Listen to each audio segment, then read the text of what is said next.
Bounty hunting licenses explained. Do you know you need a license to become a bounty hunter? Such information should not come as a surprise, since the type of work you would be engaged in is quite serious and dangerous.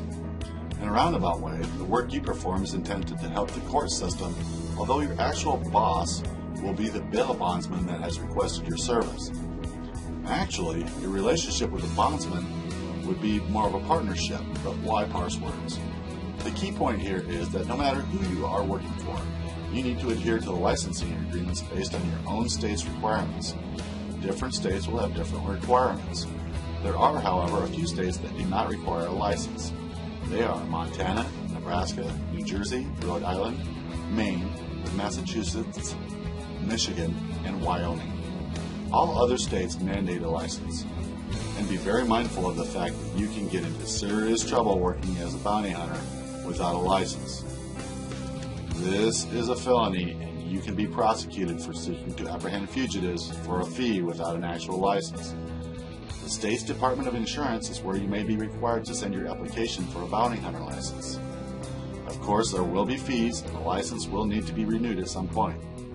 Check with your local state government offices to determine which department handles licensing for bounty hunters.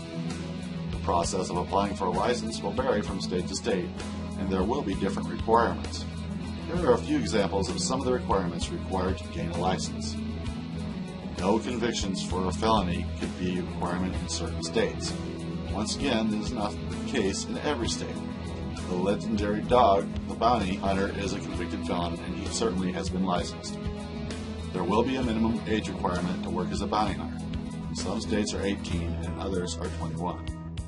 There may be time-on-the-job licensing requirements where you must work as an apprentice for X amount of hours before being able to move up to the next level. The next level might not even be a full bounty hunter, but something akin to an assistant, as opposed to directly becoming a bounty hunter. You may even be required to work at a bail bond office for at least 1 year. Continued education may be required to be renewed for your license. This continued education can be as little as 16 hours. Some states require certain education requirements for the initial license, and there are states which will accept 100% online training. Does this seem a little confusing in terms of all the requirements? The truth here is that the requirements vary from state to state. You need to look towards your own individual state's requirements, as well as any other state you wish to be licensed in.